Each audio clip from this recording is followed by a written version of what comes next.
Hey guys, DC here, and this is my review of Jetpack Joyride Plus for the Apple Arcade on the iPad Pro. Alright, so you're just thrown into the game here, it looks like. And I pause it just to see if I can figure out some of the controls. And I'm just sort of figuring out on the go here.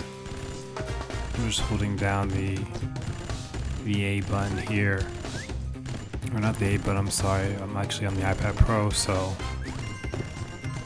I'm just holding down a section on the screen here.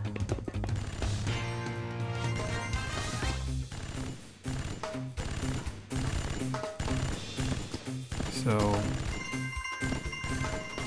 this game doesn't have a huge amount of, I guess, dynamicism, if that's the word to it.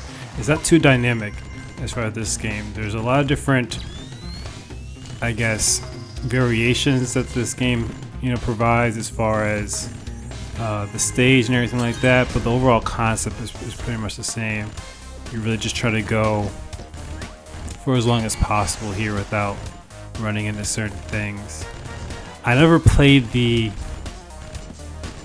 original Jetpack Joyride. I know this game exists in kind of different ways. There's a lot of games that are similar to it, and but I never played the first sort of, I guess, original iteration of this. I know this game has been out on iOS for a long time, so I know some of you guys may already have a good amount of experience with it, like it blasted there.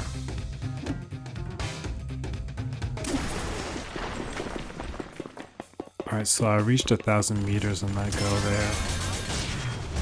Now I have my stomper, and this game really gives me, like, the way the graphics are set up, it gives me sort of like that Super Nintendo sort of look and feel,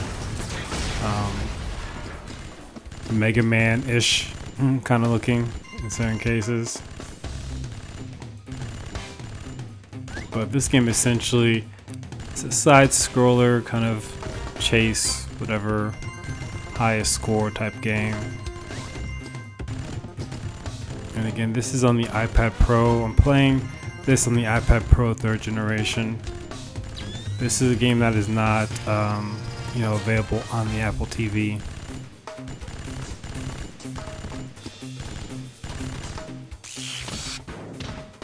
Okay, I got rocked there again. But if this is your sort of game, and again, I think I got back to 1,000 meters. This game, what can I compare it to? That has the same sort of, I guess, concept as far as kind of go as long as you can sort of concept. Alto's Odyssey, which is also not an original game, but kind of like a remake for the Apple Arcade. Alto's Odyssey, which I reviewed not too long ago, has a similar concept. Soda's Chameleon Run. There's a few of these games that kind of are like these ongoing sort of chase, run, side scroller type games. One thing that's cool about Alto's Odyssey is that the I think it goes from night to day and things like that, which are pretty cool. So it's dynamic in that way.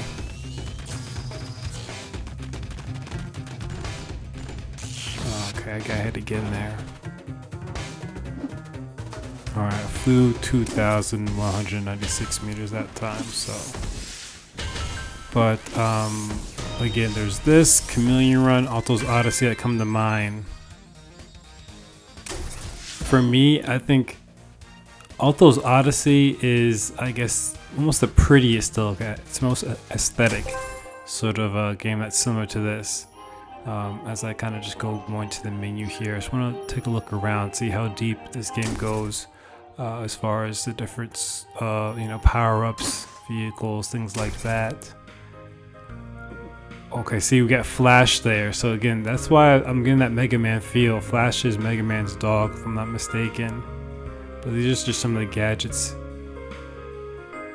Flying Pig, Missile Jammer. These are some of the power-ups. But yeah, Flash is Mega Man's dog.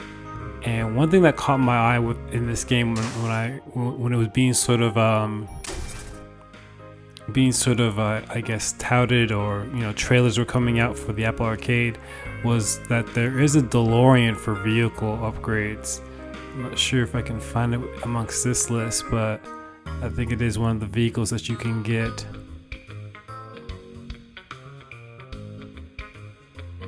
So that's pretty cool.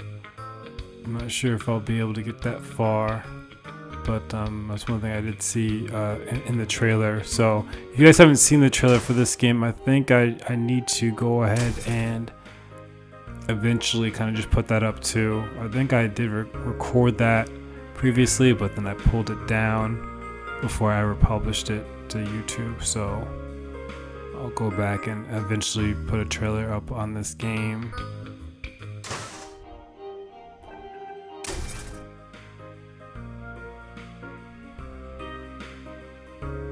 Just kind of looking through the menus here.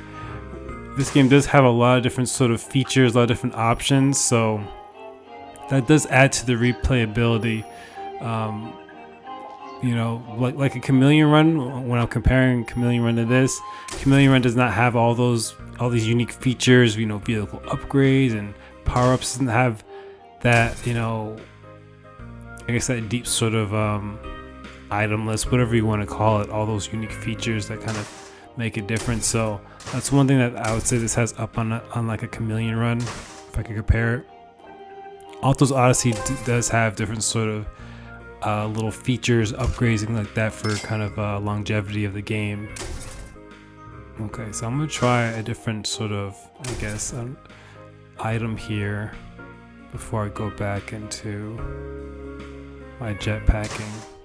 I think I went ahead and got the little bubble gun here. So let's see. Okay, so I switched it from the machine gun. So this isn't as, I guess, dangerous for those below me here. Okay. Alright, got to another vehicle here. A sand vehicle. Okay, let's see. I can move the arm up and down. Okay, that's cool. So I can block different things.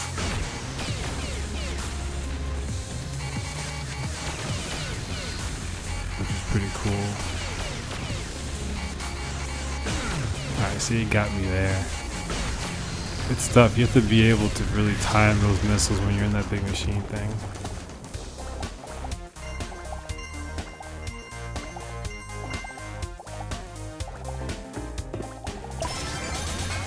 Alright, I got the little stomper here again.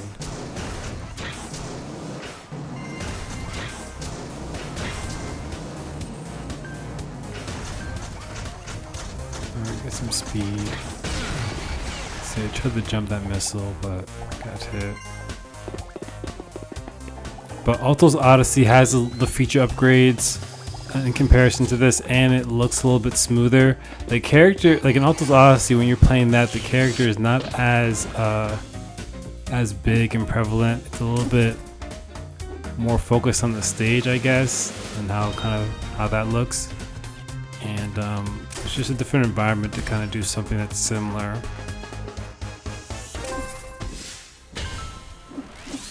Kind of like, those stages where it's endless.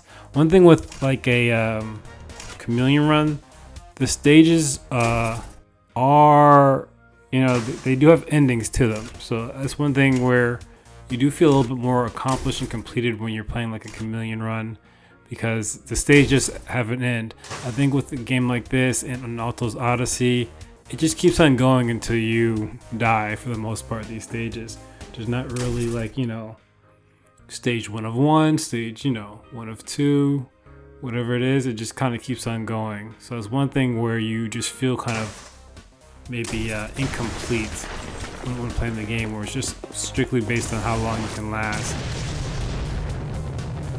Or with the Chameleon Run, you do get a little bit of like a sense of accomplishment because you're going through different stages, So depending on if you think that's a positive or negative.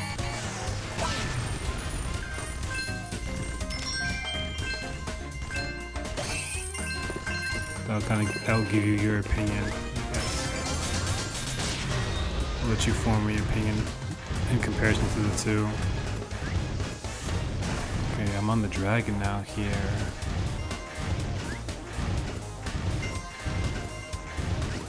It's Mr. Cuddly is how it's referred to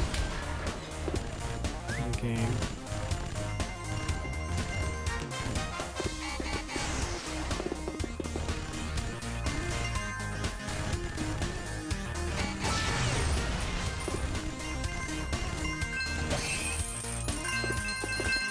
Collecting a lot of coins here. So this is a decent side scroller type fast-paced sort of game. Oh, and I have a heart here so I can be brought back to life without losing my place. But a nice side scroller, sort of that endless side scroller sort of approach. Okay, this bike is pretty cool. I lost it.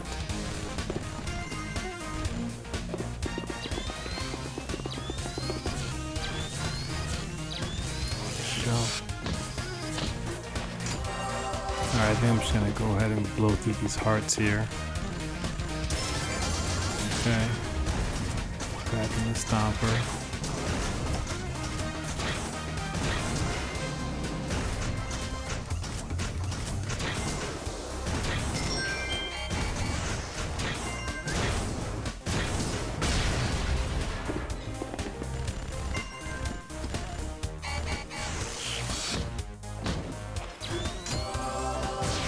Getting hit here.